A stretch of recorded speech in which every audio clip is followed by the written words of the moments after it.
बिस्मिल्लाहिर्रहमानिर्रहीम।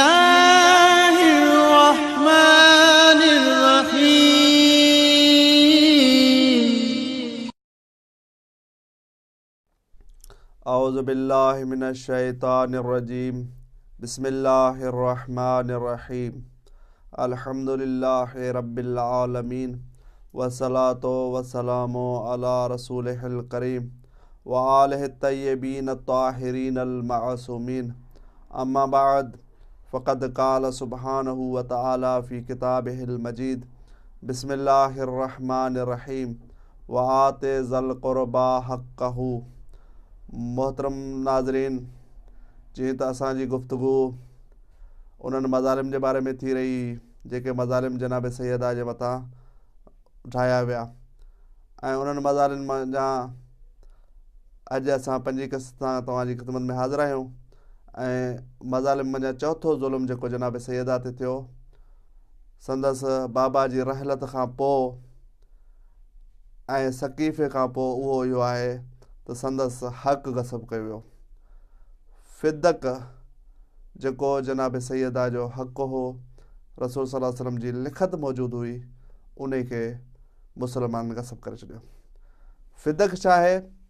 फ़िदक हिकु एराज़ी आहे जेका नबी सल्लल्लाहु अलैहि वसल्लम खे बग़ैर जंग जे मिली, ऐं जेका बग़ैर जंग जे एराज़ी मिलंदी आहे कंहिं नबी या इमाम खे, उहा उनजी मिल्कियत हूंदी आहे।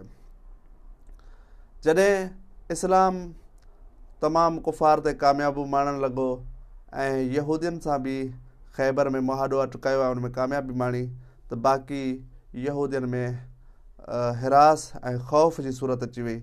उन जी सूरत में यहूदी पाण सल्लल्लाहु अलैहि वसल्लम वटि आया ऐं फ़िदक हदियो कयूं, जंहिं फ़िदक खे रसूल सल्लल्लाहु अलैहि वसल्लम ख़ुदा जे हुकुम सां जेको हुनखे हिन आयत जे ज़रिए थियो, वाति ज़ल क़ुरबा हक़हु, इन हुकुम खे तामील कंदे जनाब सैयदा खे हदियो कयो, ऐं जंहिंजी लिखत बि जनाब सैयदा खे ॾिनी हुई। ऐं इहो फ़िदक इन्हनि मुसलमाननि गसब कयो, जंहिंजी हिकु मरतबा अमीर अल-मोमिनीन अलैहिस्सलाम घर आया ऐं थोरी परेशानी जा आसार मौला जे पेशानी मां ज़ाहिर थी रहिया।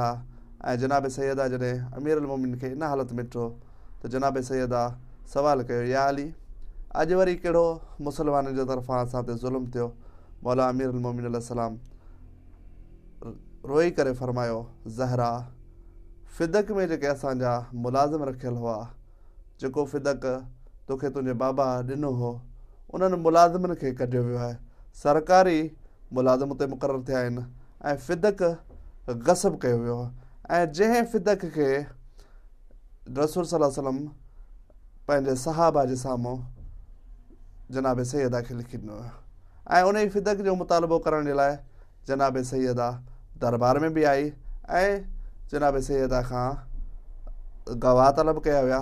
ऐं जॾहिं जनाब सैयदा अज़ीम गवाह, उहे गवाह जिन्हनि गवाहनि खे ग़ैरनि यानी नसारा क़बूल कयो, उन्हनि गवाहनि खे झुटलायो वियो ऐं जनाब सैयदा खे फ़िदक न ॾिनो वियो। ऐं हिकु कूड़ी हदीस बणाए करे इहो चयूं त रसूल कॾहिं बि मीरास न आहिनि छॾींदा, ऐं जेको छॾींदा आहिनि उहो सदको हूंदो आहे। ऐं इन ई हदीस ते मबना रखी, ऐं जंहिं हदीस जो को बि मुसलमान शाहिद न हुयो, ऐं हू मिंबर ते वेठल शख़्स इहो चई रहियो हो त मूंखे रसूल अकेले में इहा हदीस चई आहे। ऐं इन ई हदीस ते बिना रखी हुन जनाब सैयदा ते इहो ज़ुल्म कयो ऐं गसब फ़िदक खे गसब कयो। इंशा अल्लाह जनाब सैयदा जो ते थींदड़ ॿिया मज़ालिम बयानु कंदासीं। वस्सलामु अलैकुम वरहमतुल्लाहि वबरकातुहू।